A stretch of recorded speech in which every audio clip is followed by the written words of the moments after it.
Hello, hello.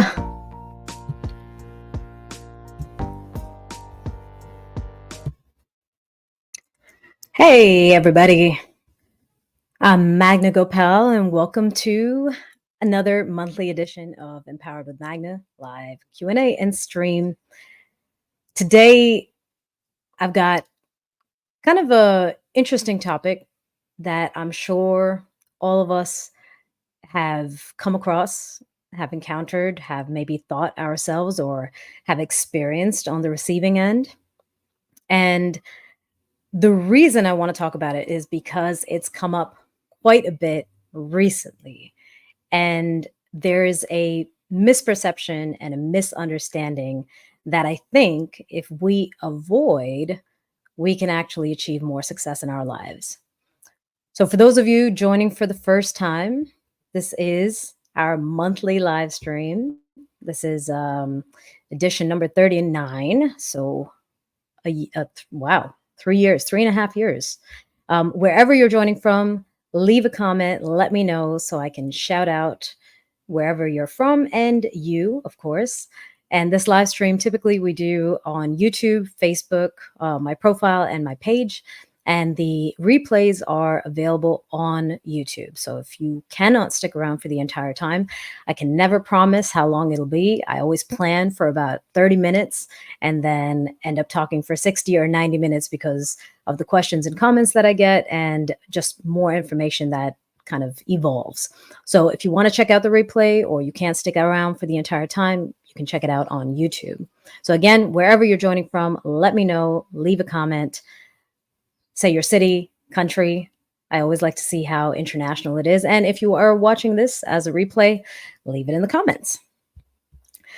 So today's topic is about being special or being steadfast. For those of you not familiar with the term steadfast, it's about being deliberate, disciplined, and consistent, like staying the course. Special, obviously, we have heard this word before, and maybe we have used it to describe other people, or maybe other people have used it to describe us. And the challenge with it is that it makes things and people, skills, achievements, successes almost unattainable. And that's a problem because there is a lot that's within our reach if we frame things in the correct way. The reason I kind of wanted to talk about this is a recent story or a recent experience actually with one of my students. And he was talking about me as a dancer, and he said, "Oh, I want to be the male Magna Gopal as a social dancer. I want to be like Terry. If I'm sure you all know him in the dance scene. I want to be like these people because you guys are special. You know, I'm not sure that I could ever do that, but you're very special to me, and I would like to be like that. I wish I could be that." And he is taking regular classes with a big instructor in the dance community, and he was decided to take privates with me as well. Somewhere along our package of lessons, I realized that there was this separation, right? Looking at me as special, talented, gifted, and then him wanting to be that, but not being really clear about his goals or his approach or his resources. And it felt like he wanted a magic pill. He wanted to be able to snap his fingers or take classes with the right person, someone who has achieved what he wants to achieve. And by just being in the presence of that person, somehow it would flow into him and he would then become special himself. And this was a problem because obviously there is no magic cure, right? There's no magic pill that we can take to achieve our dreams. And that's where being steadfast comes into play. It's about being disciplined. It's about being consistent. So I wanted to bring up another example of what he was talking about was with Terry. And I've heard this a lot of times from many dancers that, oh, Terry spins, these solo spins that he does where he winds up and then he just spins on the spot 5, sometimes 10 times. I wished I could do that. Now, the thing that most people don't know, and I know, and Terry knows this, is that he practiced. Right? He put a lot of time and effort into that. I remember when I was traveling around Europe and I would spend a lot of time in Paris, I used to see him in his studio. And just in between classes, before a class, after a class, before practice, during practice, he would practice those spins. So he was very consistent about his practice because this was something he wanted to be able to do. And he decided the only way to get there is by putting in the effort. With the student, same thing. He wants to be a great social dancer. And what he's doing is taking lessons regularly and then taking privates from me as someone he feels is gifted in social dancing and hoping to achieve something, hoping to achieve the same success or the same level of enjoyment. And what what I realized is when it comes to kind of putting people on a pedestal, we focus on the what, right? The what they are now or what they have achieved or what they're able to do, and we forget about the how. Right? How did they actually get there? So for those of you looking at me and saying, "Oh man, Magna is gifted at social dancing." Right? Her level of connection is something I aspire to, but I don't think I could ever achieve that. Or the way she interprets the music is not something I just hope, I wish I could get there. And the thing is, I put a lot of hours. When I first started dancing back in 2000, I was out every single night. My goal was to be a good social dancer. I liked the social dancing. That's what I saw in that movie Dance With Me. It wasn't the rehearsed performances, it was the nightclub dancing that actually appealed to me. And so when I started going out dancing, I saw the fun in that environment, and that's the environment that I wanted to excel at. So what did I do? I was out every night of the week. I had work, I had a full-time university course load, didn't matter. I made time for this. And so I had maybe 3 to 5 hours of practice every day for at least the first 2 years. That's a lot of practice. I did not get to where I am by like a snap of the finger. It didn't happen overnight. It took time. And if we don't look at that element, we don't realize one, the effort required to get somewhere, and two, are our own personal goals realistic based on who we are kind of admiring and putting in that level, that pedestal. Like I'll give you one other example. I remember a long time ago before I got into fitness, and I dabbled in it very briefly, not really lifting weights and all that stuff. But I remember seeing a video of some woman. I cannot recall her name at all right now, but she was so fit. I mean, like 8-pack abs and just cut arms, just super fit, like physique competition fit. And I remember seeing some of her exercises, and there were a couple of exercises that she was doing, and I sent it to a friend of mine. I said, "Oh, I really like her exercises, but I don't want to look like that. That's a little too muscular and defined for me. That's not my goal."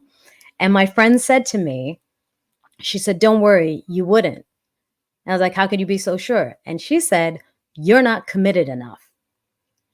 And that's the truth.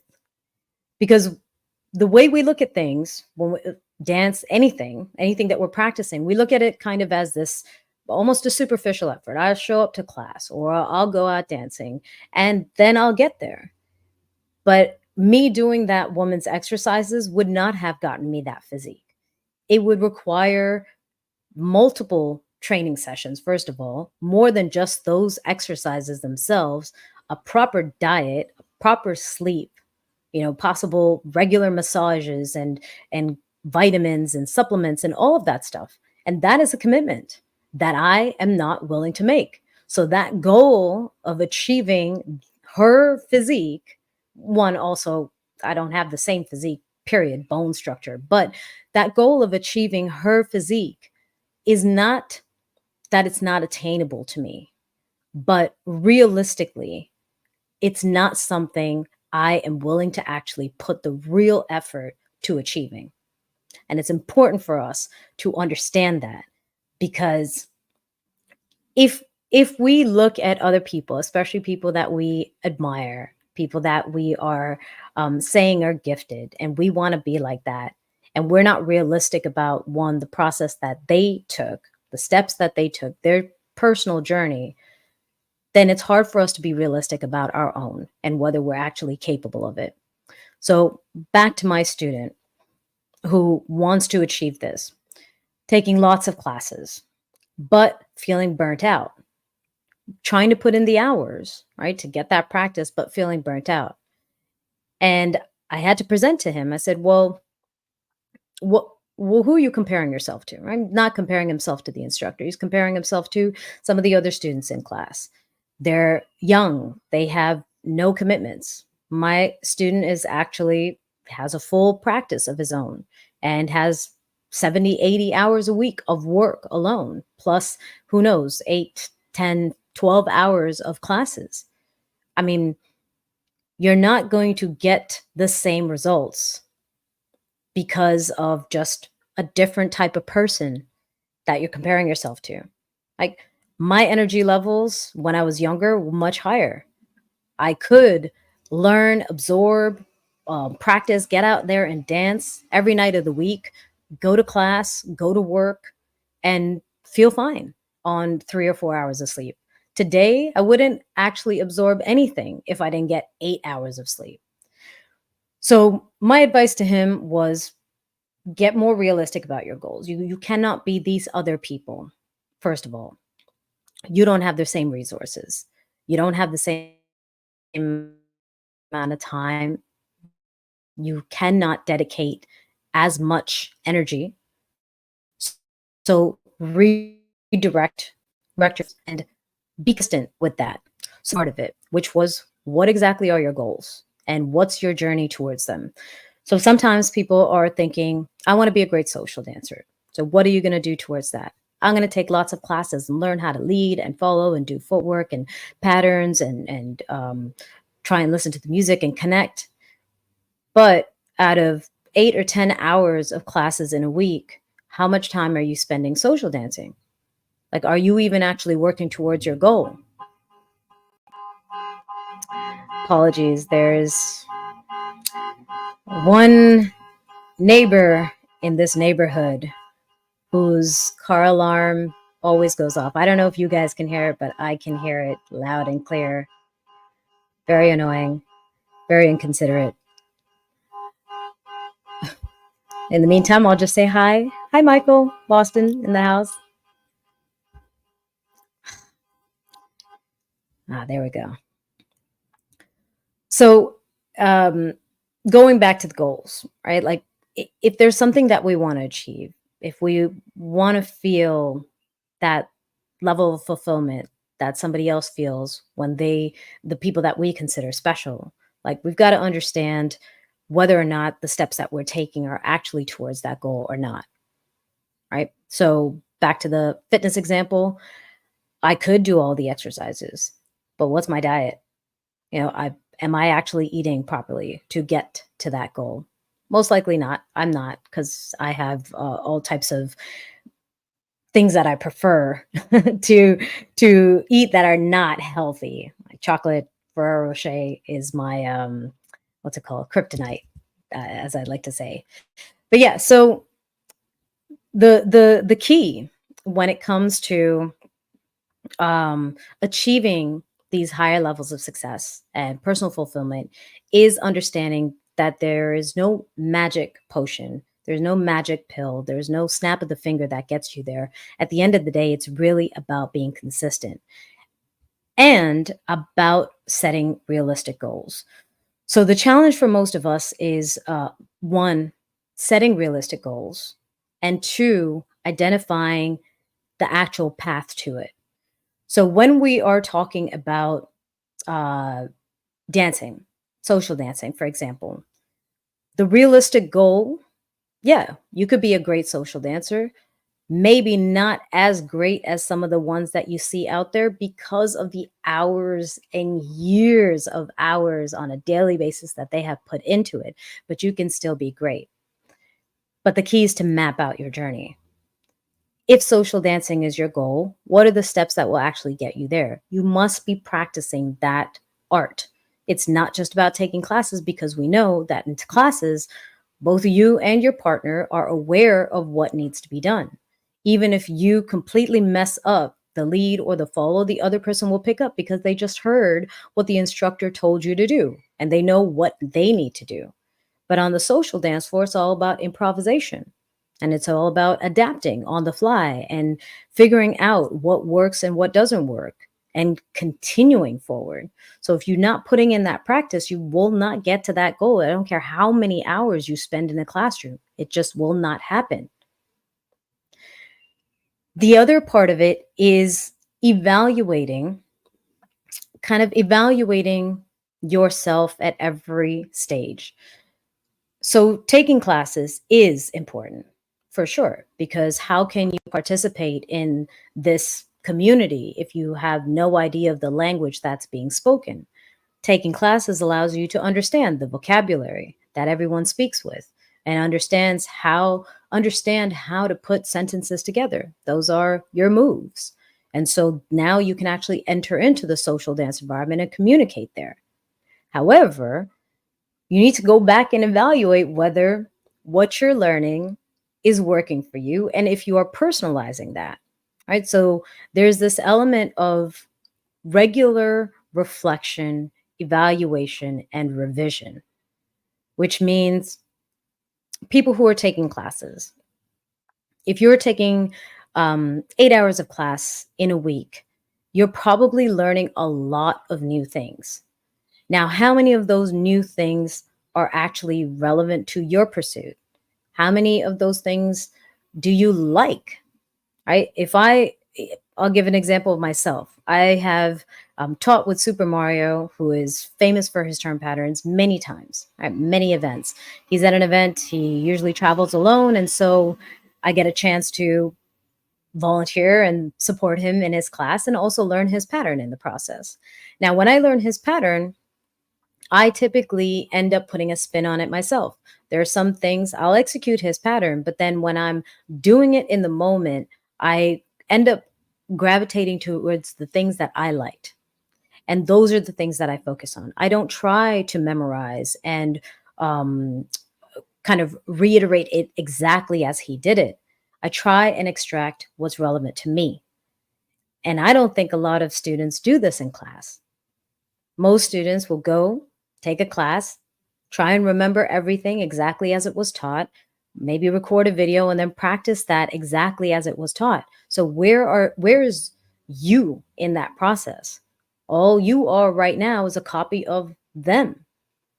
So to make something personal and to add it to your path towards your journey, towards your goal, you have to take time to reflect on what you're learning and take time to analyze whether it makes sense for you, whether it is something you can actually resonate with and that you would put into practice. Because if you're not going to put into practice, then the learning part of it is really lost. I can give an example of books, right? There are many books on development and content planning that I've read. But in the past, the way I used to read them is I'd read them front page to back cover. But now, instead of just reading it, because there's so many tips and so many things to reflect on that I wasn't reflecting on. And so I'm done with the book. And I'm like, yeah, that was a pretty good book. And what exactly did I take from it? I don't even remember. Now, whenever I'm reading something or I'm studying something, I take the time at the end of every chapter or I take notes throughout. And instead of just taking notes throughout, because typically use my Kindle, so I can very easily take notes. When I finish taking notes for a certain section, I go back and reflect on it. And I say, okay, if I'm working on content or if I'm working on developing a program, what are the notes that I highlighted? How do they apply specifically to the thing that I'm doing? How can I make this personal? Right? Because that's the only way for me to really absorb that material. Otherwise, what I'm saying is you said a great thing, but how does it apply to me? Because ultimately, why am I studying? I'm studying to learn.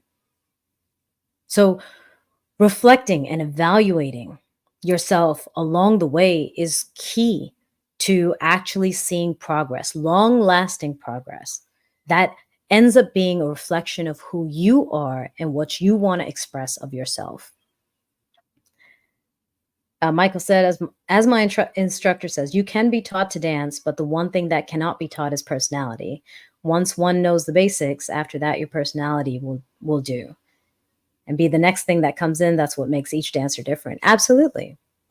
But our approach to learning is often we idolize somebody, and if we can, we take lessons with them, or we study, watch every video of that person, at least in the dance scene, and we hope that we become them by osmosis or something, without understanding that we have a lot of work to do.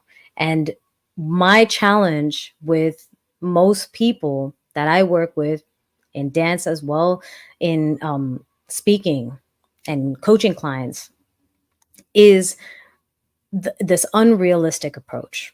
Like, I'll give you guys another example. In Toastmasters, I am part of a team that helps charter new clubs. And so we do demo meetings where we work with the kind of potential upcoming leaders of that club and our district directors. And we do a demo meeting where we show a typical Toastmasters meeting and what the benefits are. And club that I'm a part of, we meet weekly. Most clubs meet at least twice a week. This club is a big corporate financial institutional club. And at the end, during the Q&A, one of their leaders, the managers in one of the departments, was saying, yeah, we really see the importance of improving communication in our team. But my understanding is that we only need to have a minimum of 12 meetings, correct? And person answered, well, yes, you need to have a minimum of 12 meetings in a year. And he's like, okay, great. I think we can accomplish that. And I had to interject because I said, what exactly is your goal for your team? What is your goal for yourself? You want to improve your communication, but you want to do it once a month? Like, how are you actually going to achieve any success? How are you going to make any progress? And I bring this back to, and I brought it back rather to a sports analogy. And my comment to this corporate team was, think about speaking, improving your communication skills as learning a sport. If you wanted to learn tennis and you're going to practice it for 1 hour every month, you are not going to be any better in 30 years than you are today. There's no magic. You cannot just hope that your presence alone for the minimum amount of time that you're willing to commit is going to yield results. It will not. If you really want to get good at something, you must be present on a regular basis. There's a Kaizen approach, right? Small, consistent steps. Take small, consistent steps so that you're always making positive, incremental progress. But if you're showing up where you feel like you're almost starting from scratch every time you're showing up, then you are not going to make progress the way you want to make progress. And hey, Wade in the house.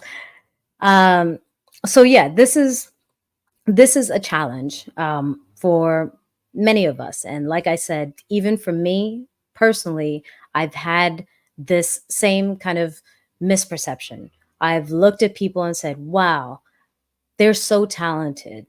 They are gifted. I wish I could be like that, right? And I'd like to actually flip this in on another level.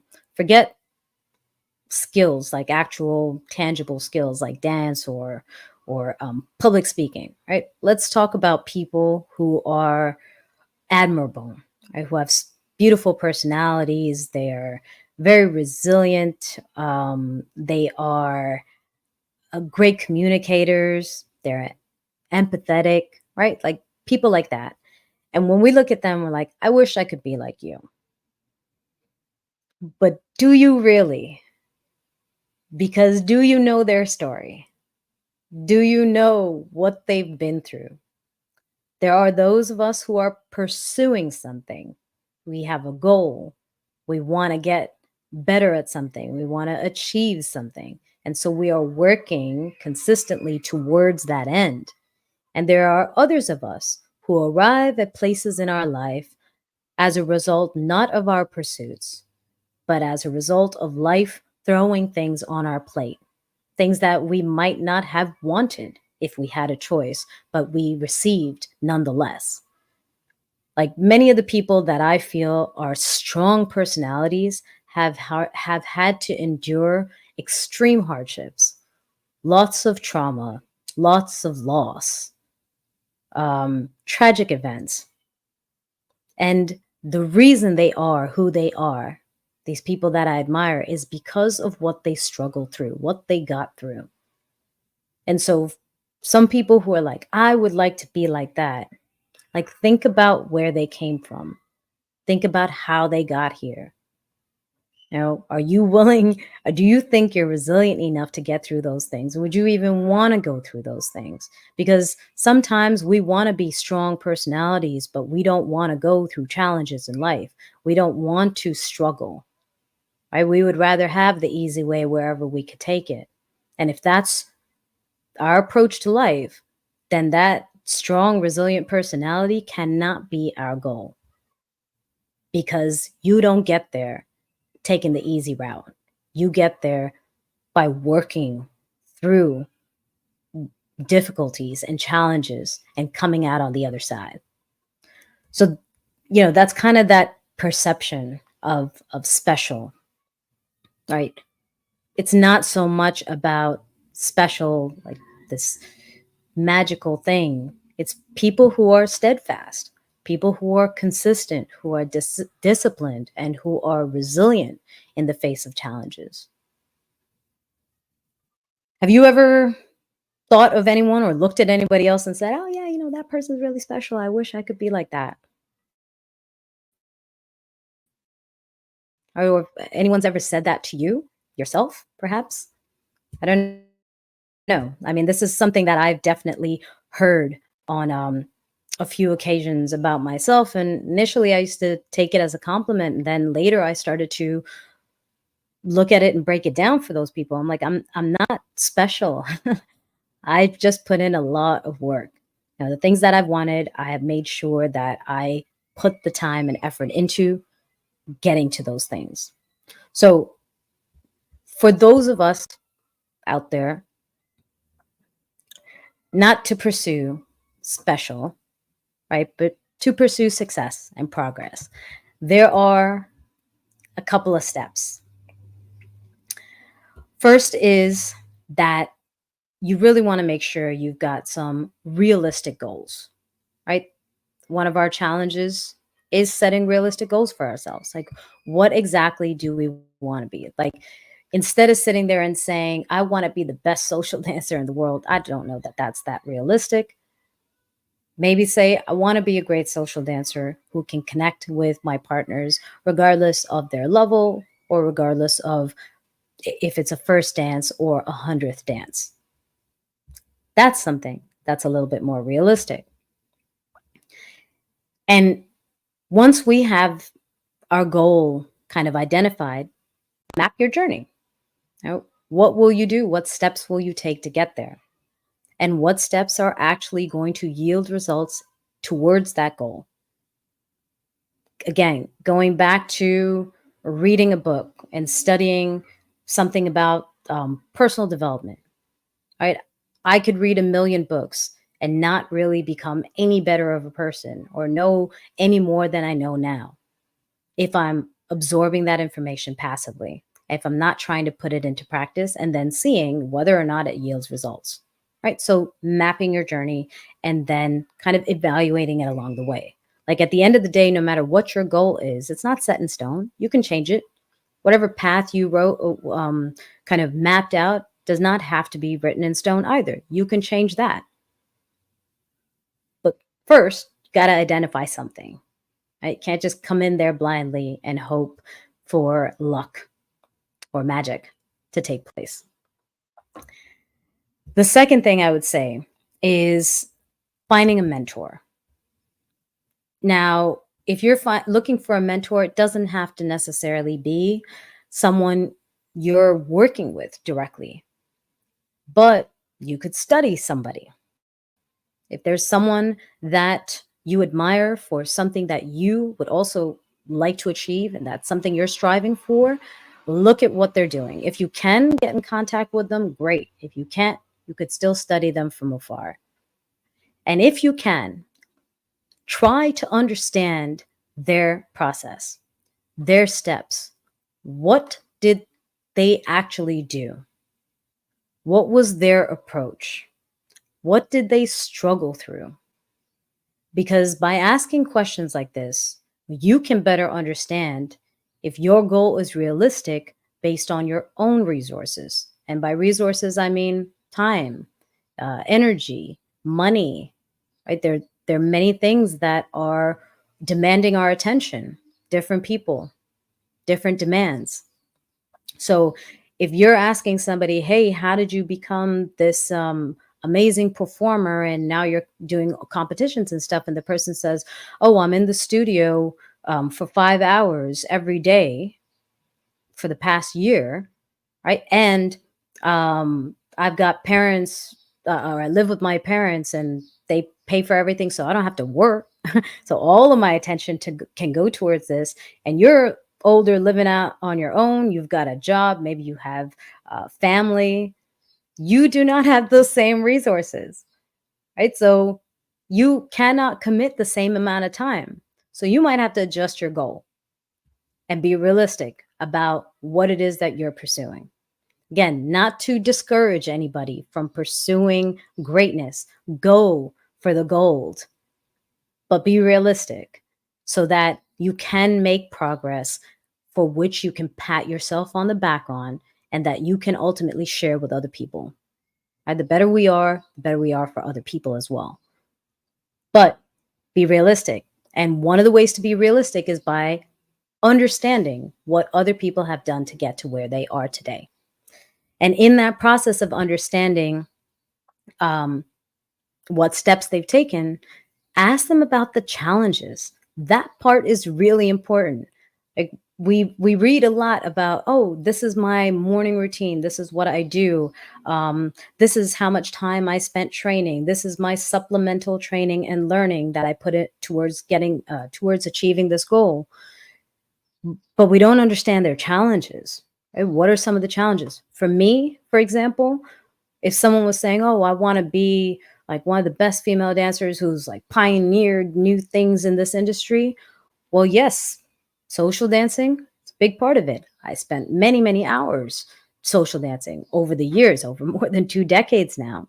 I have spent time evaluating everything that I do and reflecting on it to understand it better, to remove the things that don't make sense towards my goal of connecting with another person and focus on the things that do. But in addition to all of that, I've had a lot of challenges, lots of obstacles, right? A lot of things that I've had to deal with that I don't wish upon anybody else. But if you're trying to pursue something similar to me, you are going to encounter it, right? Like the amount of criticism I've gotten across my career, and that's consistently appearing even today, like the amount of judgment, the amount of rejections I had to deal with initially and still that I have to deal with. But there's so many things I've had to struggle through to get to where I am today. And it's important if someone was pursuing something similar to understand those struggles, because you might not want to go through that. Right? Like I could look at Navy SEALs and say, oh man, I wish I could be that strong. I don't want to go through their training. I don't want to go through what feels like torture to me. I don't want to go through that. And because I don't want to go through that, I don't care about like, oh yeah, we wake up at this time, we run this much time. No, there's a lot more to it. There are a lot of moments that you feel broken down at the bottom that you don't think you can get up from. And it's when you do that you really progress and grow. I don't want to hit those bottoms. Those are not bottoms that I desire in my life. So yeah, I'm not gonna get to that kind of fortitude of personality. You know, they've gone through a lot more than I'm willing to go through. Realistic. Of course, I can train fitness in other ways. You know, I can train myself in other ways, but I would not consider that something that's achievable to me because I am not willing to commit on the level that I would need to achieve that. Then let's say now you've got a mentor, whether direct or indirect, someone that you can learn from or someone that you can understand their process. Then it's all about building your own habits, right? Really clearly outlining what you plan to do, when, how often, and making sure that you're consistent along the way. Because it's not about those one-offs. You might have really amazing one-offs, but that's not a representation of your level if it only happens once in a blue moon. It's about consistency and practice that allows for consistency and results. And so you need to build a strategy, build a plan out to achieve those goals based on what you understood about other people's process, what you understand about your own resources, and what you can actually commit to. Then, constant reflection and evaluation. Because if you are just absorbing information, it's almost like passive learning. But when you stop to reflect and evaluate on everything that you've learned, you start to be active in the process and you start to bring more of who you are as a person to the equation. And that's where things last. When it becomes my own is when it's hard for me to ever forget it. As long as it is external, sure, it might stick, but I cannot guarantee its longevity. Whereas once I've personalized, internalized, made sure that the information I'm working with, whatever I've learned, is resonating with me and I can actually apply it to other areas. I can see the concepts underneath the move, then it's mine. And now I can duplicate and replicate and grow that skill as well. So reflecting and evaluating yourself. As you go through that process, there's the challenge of staying motivated, because with any pursuit, it's not always an upward trend. I mean, it's an upward trend. So with any pursuit, it's not always consistent upward progress. Right? It might be an upward trend on the long chart, but it's often ups, downs, ups, downs, ups, and downs. If you are only motivated by the success, you will quickly lose motivation as soon as you encounter any challenge or any type of failure. So the key is to understand how. Like, what will you do when you encounter the inevitable challenge along the way? What kind of self-talk do you have in place? You know, what kind of support system do you have in place? Are there people that you can talk to who will set you back on track and let you know that, you know, you're doing right? You're making progress. Are there any resources of your own that you've created that you're maintaining to track your progress, that you could go back and reflect and say, all right, I feel dumb today. I feel like I'm not understanding anything. But if I look at my journal entries, I can see that I've actually come a long way. Now, I remember when this concept, let's say back to dance, when the timing in the music was something I could not grasp at all, couldn't wrap my head around it. Today, timing is nothing. Now I'm struggling with some kind of intermediate turn pattern, right? That's progress. So even though you're struggling in this moment and you feel like you're in a dip at a low, you've actually got progress points, right? You've got successes, you have achievements in the past. But if you're not reflecting, if you're not tracking these things, when it comes to that motivation that you're going to need to keep pressing forward and be resilient, you might just quit. So it's important for us to have positive self-talk. It's important for us to have a supportive network of people that we can reach out to when we're feeling criticized or are being self-critical. And important for us to track our progress and our understanding. How much more do we know today than we did a month ago or a year ago? That's progress. So even if I'm feeling completely confused and out of my element right now, it's with this. It's with the information right here, right now. Now, it does not erase everything else I've learned. And then finally, the key to achieving our own success is embracing imperfection. Right? Whatever our goals are, we often tend to have created them in light of something we've already seen, right? Something we've observed, something someone else. So that goal, that level of perfection, right, is theirs. But it's not going to be us. We're different. Two different people pursuing the exact same goal might not arrive at the same goal, even though to the outside world it might be the same. It might be a little bit different. And their process, their journey is going to be different also. But if we look at our achievement, our goal as that person's goal, right? Because we've identified what they've achieved, then we might always feel like we failed, even though we have actually achieved something quite similar. So it might not be perfect based on whatever you observed and what you envisioned based on other people's experiences, but it can still be perfect for you. So embracing that imperfection and saying, it's okay that it is not exactly this. The point is that I've made progress, that I've grown, that I'm better now, that I understand more now, that I can give back more now. That's what's important.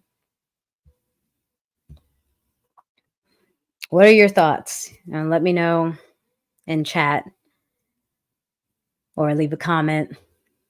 But basically, with this whole, being special, like people who we think are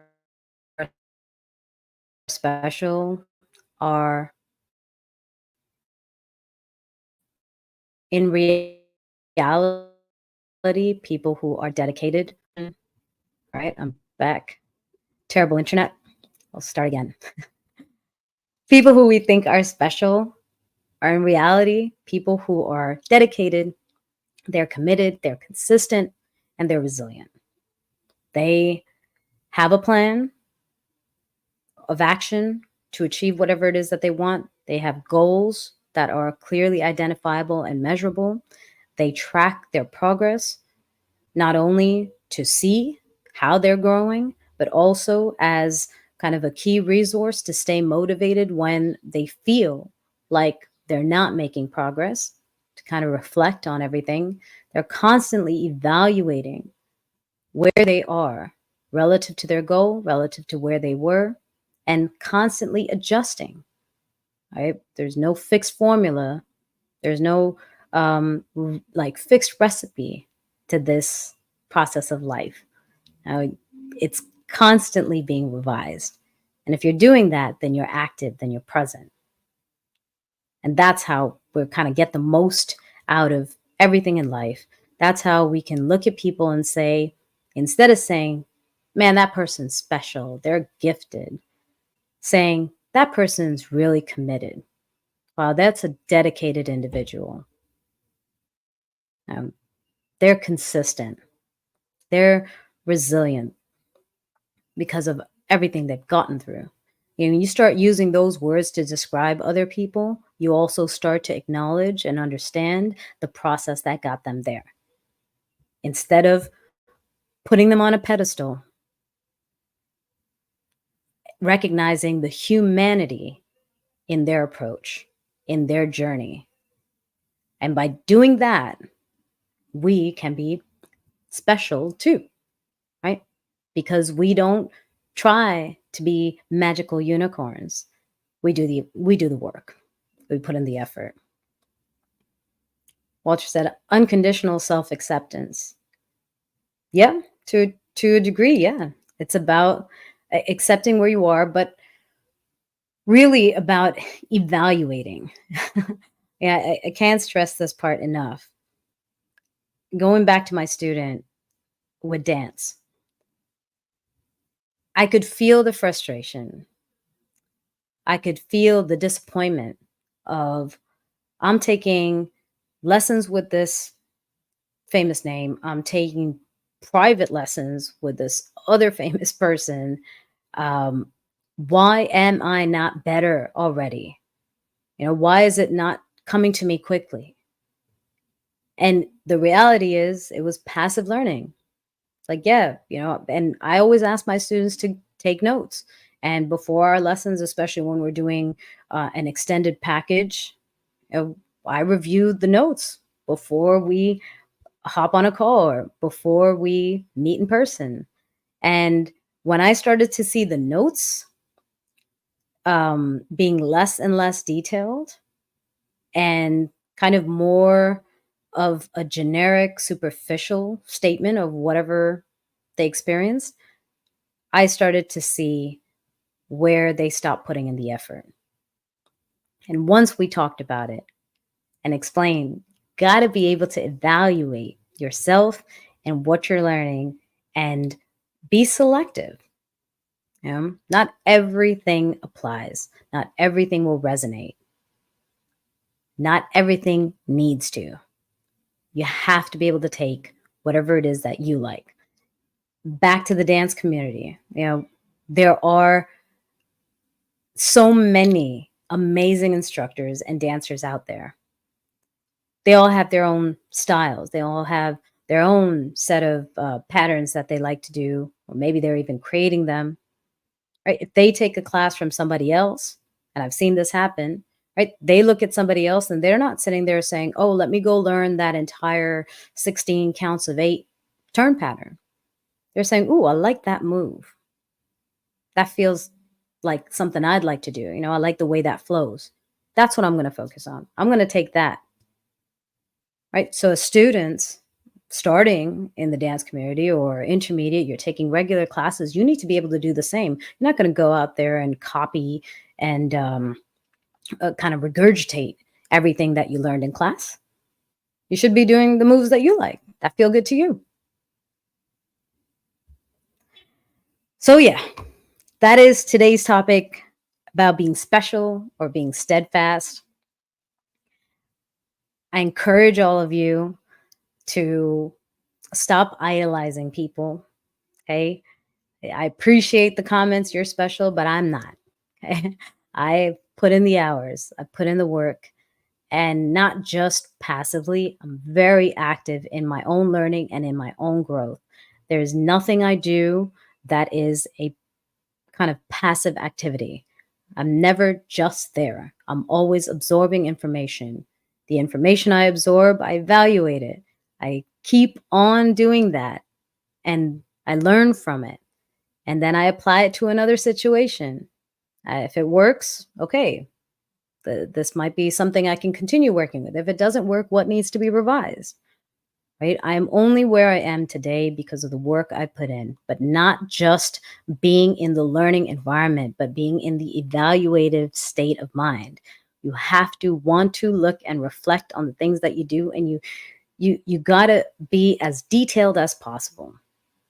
The better we get at analyzing things, the better we understand them, the better we can identify them, elsewhere, the easier it is for us to make adjustments. Right? Dance is one of those things that gives you an opportunity to really test your ability to analyze on the fly. But depends on how you're approaching learning. If you are just copying and repeating everything you've learned in class, you're not developing the skill of adaptation. And if you want to be a great social dancer and you're not working on that skill, you're not going to be a great social dancer, because social dancing is not about memorized turn patterns. It's about adaptation. So back to goals and maps towards that goal. Got to be able to understand what actually is inherent in that goal. What are the things that are required to be successful there?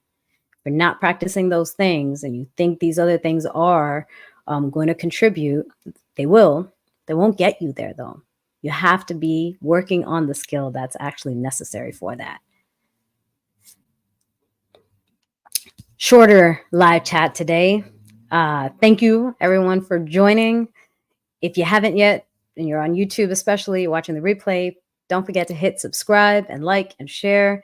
If you have any comments on today's live chat, or if there's any feedback that you want to provide, the feedback form is a great place to do that, magnagopal.com/feedback. And if you have any questions that you want me to address in future live chats, that form is a perfect place to do it. And of course, if you want to connect with me, magnagopal.com, you can check out the contact page, or you can reach out to me on Facebook or on Instagram at Magna Gopal. All right, hold on. I got a question before we log off.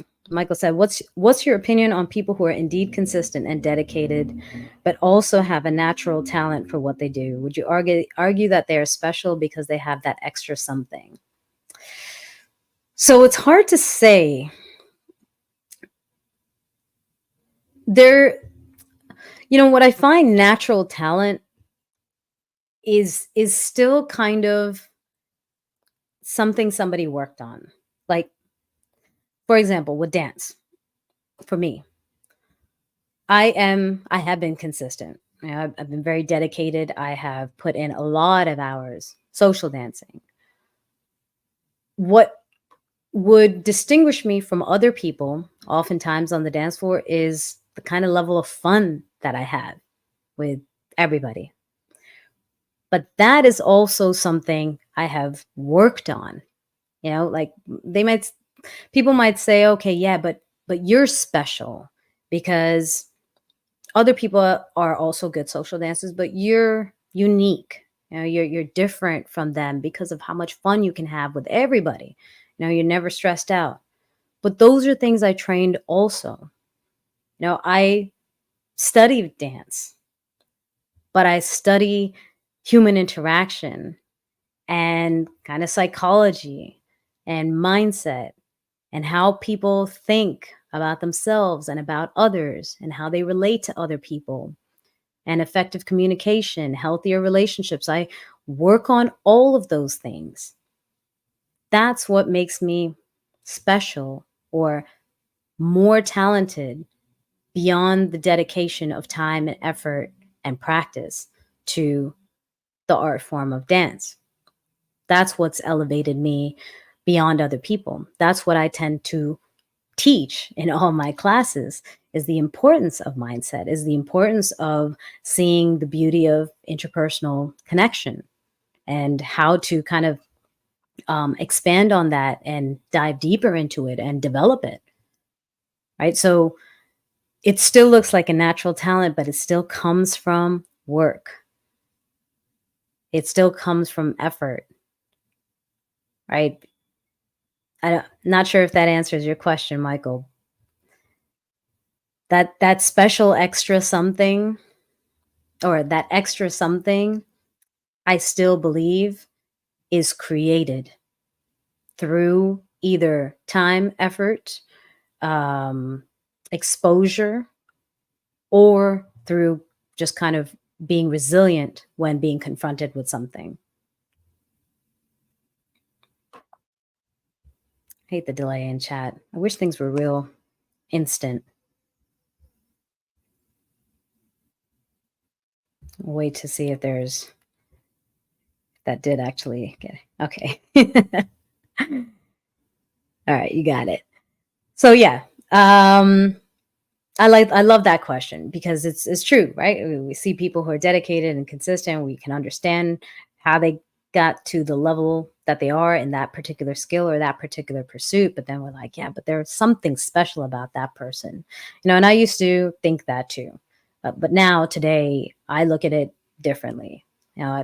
Even me, my personal approach, right, to people that makes my dancing feel that much more fulfilling for me and my partner is a result of reflecting on relationships on a regular basis and reflecting on my communication style on a regular basis.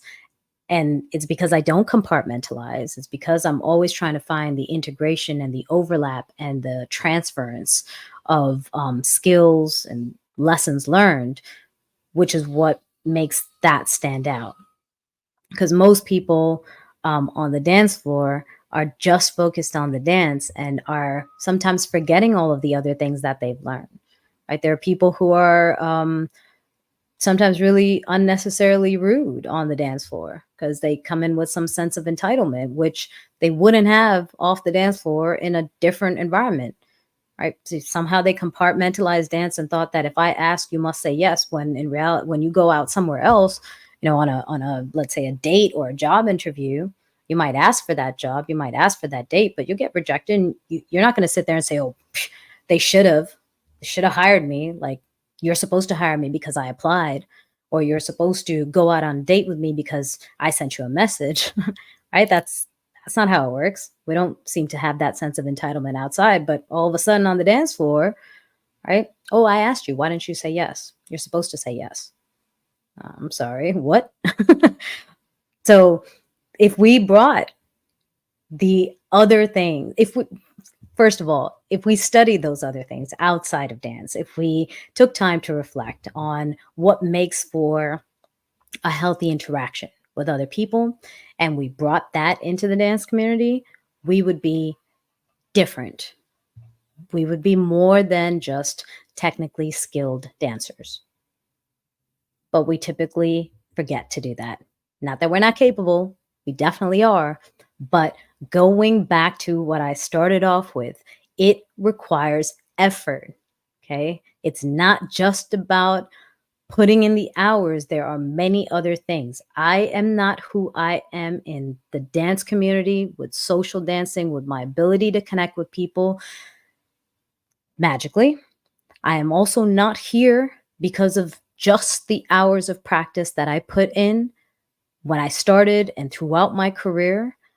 I'm here because I'm constantly studying and learning about human interaction, about effective communication, about quality, responsible leadership. I'm always learning about these things and I'm applying those lessons to my life in every area. And I'm bringing those also into the dance scene. That's why I am who I am. That's why I do things the way I do things. So people who are coming to me for lessons and saying, "Oh yeah, show me the moves or show me how to do this." Then then I can be just as good as you. No, you can't. If you're not thinking about how you think about things, how you think about the dance, my connection. I think I'm back. Yeah, uh, if you're not thinking about how you think about things, and if you're not thinking about the other elements involved and trying to learn beyond this silo of dance, then you're not going to get to the same place. I'm sorry. That's an unrealistic goal. You want to be technically skilled as a social dancer, sure, but even that will only take you so far because social dancing is about being social. So are you understanding what's required to be social, or are you just focusing on pure technique, pure fundamentals? It's not enough.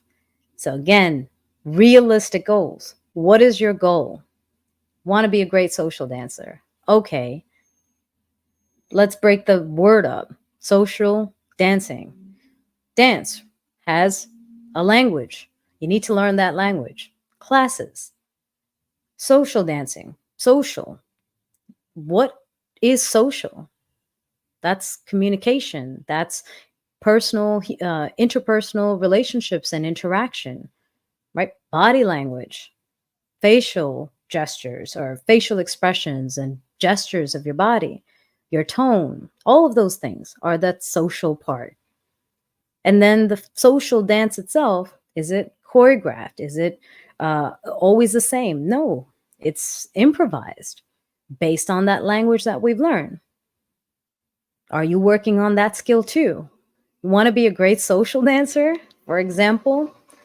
It requires all of these things.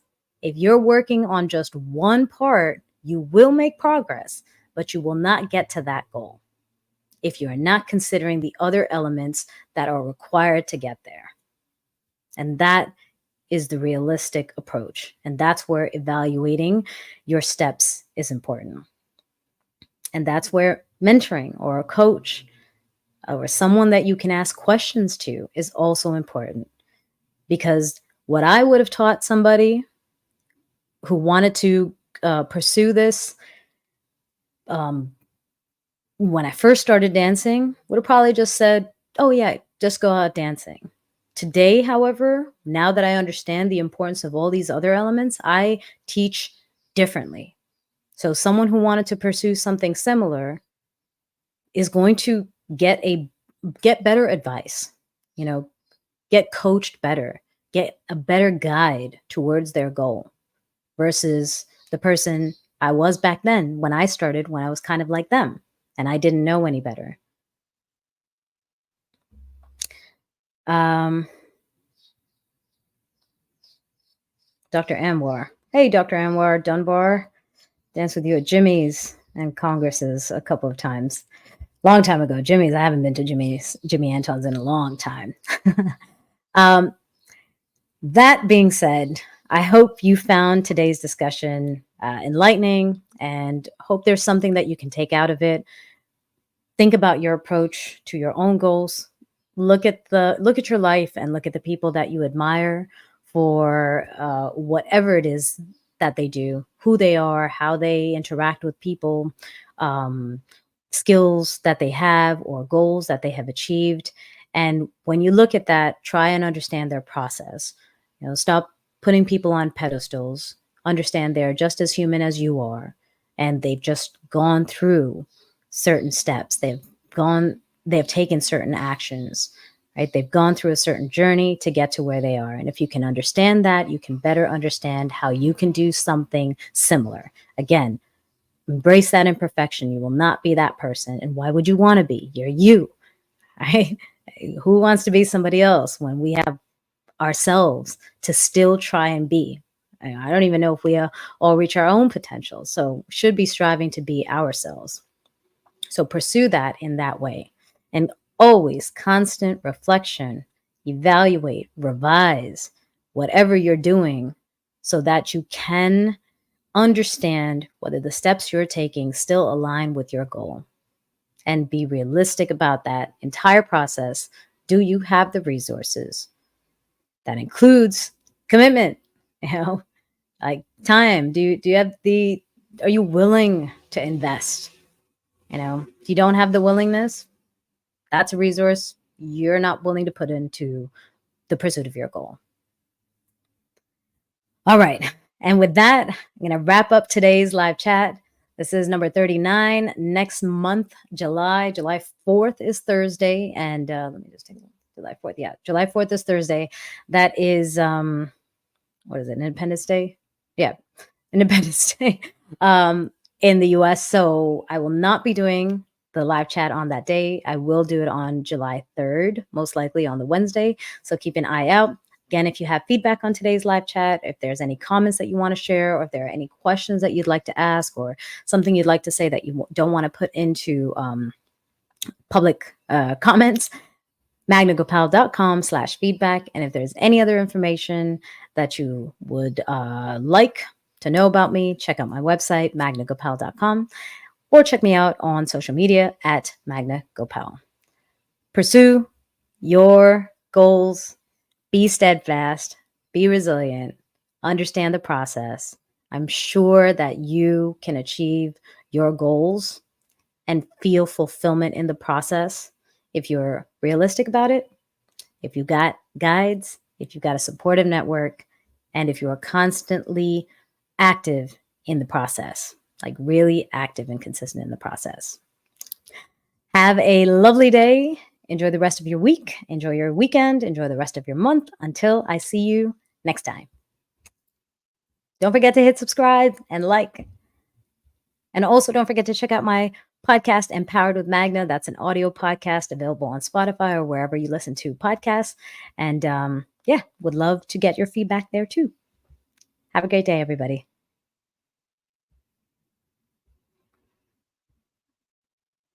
Always the exiting, right? Never a clean exit.